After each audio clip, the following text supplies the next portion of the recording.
Hello friend, সকলে কেমন আছো? আশা করছি সকলেই ভালো আছো আর আমিও ভালো আছি। তো এই যে দেখতে পাচ্ছ, আমি এখন বাবার বাড়িতে এসেছি। তো যেহেতু বিয়ের প্রথমবার আষাঢ় মাসে আসতে হয় সেটাই জানি, কারণ অনেকেই তো বলে, আর আমাদের বাড়িতেও বলছিল যে আষাঢ় মাস পালতে হয় আর কি কিছু দিনের জন্য, তাই কিছু দিনের জন্য এসেছি। আসা হচ্ছে, আর বেশ কয়েকদিন আসা হয়নি, সেই পুজোতে এসেছিলাম, কালী পুজোতে। তো সেই দুটোই হচ্ছে। তো এই যে দেখতে পাচ্ছ, আমি একটু রেডি হয়ে নিয়েছি।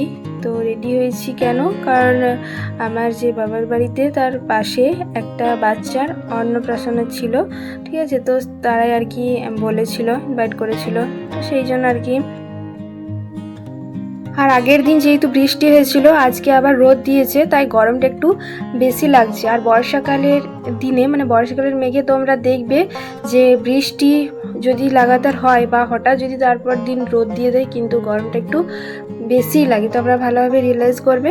আর এই যে দেখো, যে বাচ্চাটার অন্নপ্রাশন তাদের বাড়িতে এসেছি, ঠিক আছে? আর এই যে পুচকু বাচ্চাটা ঘুমোচ্ছে, এই ছিল অন্নপ্রাশন। খুব কিউট, কি কিউট না?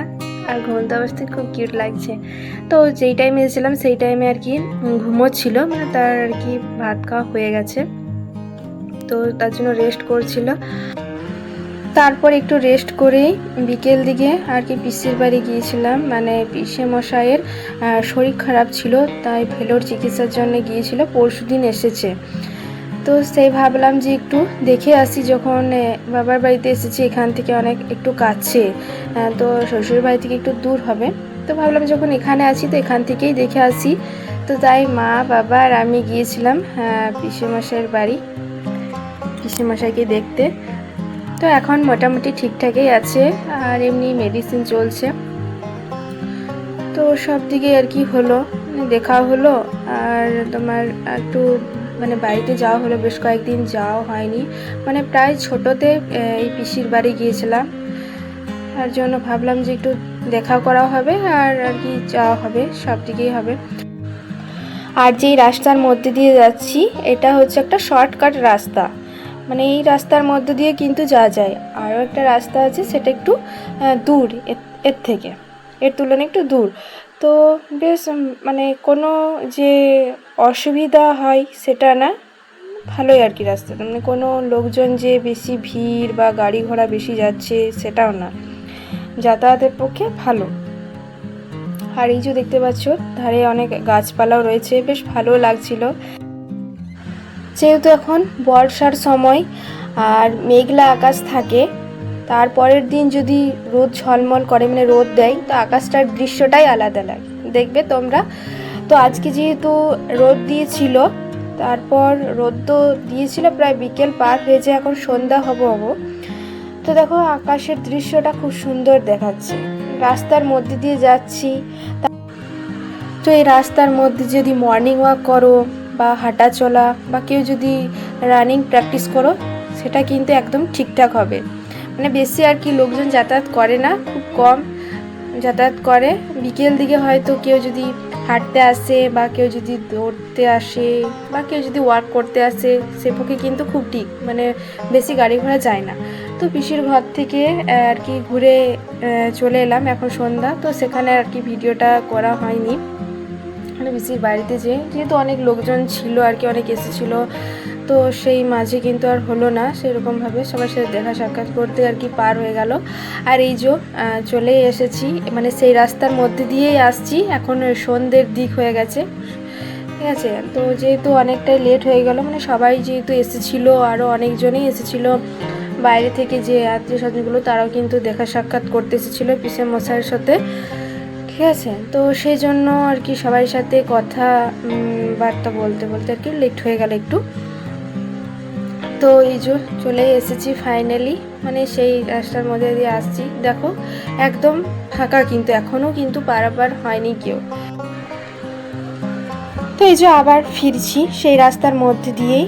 আর মানে তোমরা যদি বাইকে আসো বা কারে আসো, শেখার ক্ষেত্রে প্রবলেম হবে না, আর সাইকেলের ক্ষেত্রে একটু প্রবলেম হতে পারে। আর যারা হেঁটে যাওয়া আসা করে বিশেষ করে তাদের কিন্তু একটু প্রবলেম হবে, কারণ যেহেতু রাস্তার মধ্যে কোনো লাইটের ব্যবস্থা নেই তাই।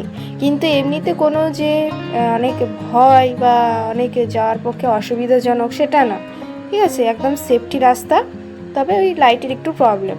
আর এই যে তারপর দিন সকালবেলা আর কি রথযাত্রা ছিল, তো বাড়িতে জগন্নাথ দেবের পুজো হয় প্রতি বছর, তো সেই জন্য আর কি সকাল সকাল স্নান টান করে নিয়েছিলাম। আর এই যে পুজো ঠাকুমা উপোস করে, তো এই সেই প্রসাদ করছে আর আমি একটু হেল্প করে দিয়েছি, এই ফলমূলগুলো কেটে দিয়েছিলাম। আর এই যে পুজো হচ্ছে। তো জগন্নাথ দেবের পুরী দর্শন কিন্তু আমরা সবাই করেছি, না ঠাকুমা দাদুও গিয়েছিল আর আমরাও গিয়েছিলাম, যখন ছোট ছিলাম ছোটোবেলাতেই গিয়েছিলাম, তখনই হয়েছিল দর্শন। মা, বাবা, আমি, ভাই, আমরা 4 জনে গিয়েছিলাম। আর ঠাকুমা দাদুও গিয়েছিল, ওরাও দেখে এসেছে, ঠিক আছে, মানে আমাদের বাড়িতে প্রত্যেকে আর কি পুরীর দর্শন হয়েছে। তো এই যে পুজো করছে। আর এই যে দেখতেই পাচ্ছ যে গাছটা, তুলসী গাছটা, এটা একদম ছোট্ট লাগিয়েছিলাম, ছোট্ট চারা গাছ লাগিয়েছিলাম তাই যখন পৌষ মাস তখন। তো দেখো গাছটা কি সুন্দর হয়েছে এখন। আর আজকে যেহেতু রথযাত্রা সেই হিসেবে সেই চালের পায়েস খেতে হয়, গোবিন্দভোগ চালের পায়েস, তাই মা বলছিল যে যে রুল ময়দা রয়েছে, সাদা ময়দা, সেই সাদা ময়দার লুচি করবে আর আলুর দম, পায়েস, আর বাবা জিলেবি নিয়ে আসবে বলছিল, ঠিক আছে। তো সেই আর কি জিলিপি, আলুর দম আর লুচি করেছিল। তো দেখো লুচিগুলো খুব সুন্দর হয়েছে, ফুলকো ফুলকো। তোমরা যাই বলো না কেন লুচি কিন্তু গরম গরমই ভালো লাগে, মানে সাথে সাথে ছেঁকে চায়ের সাথে আমার তো বিশেষ ভালো লাগে, আর সবজি দিয়ে ভালো লাগে, মানে গরম গরম হলেই ভালো লাগে, আর বেশ যদি কুড়মুড়ে ফুলকো ফুলকো হয়। আর এই যে শেষমেশ আজকে রথের দিনে পায়েস, মিষ্টি আর লাড্ডু দিয়ে সেরে নিলাম আজকের ভিডিওটা, ঠিক আছে। তো যদি ভালো লেগে থাকে অবশ্যই লাইক, শেয়ার, সাবস্ক্রাইব করবে। আর সবাই সুস্থ থাকবে, হাসি খুশি থাকবে, ভালো থাকবে। তো আজকে এই পর্যন্তই রইল ভিডিওটা। তো সকলকে টাটা, বাই বাই, আবার দেখা হবে নেক্সট ব্লগে।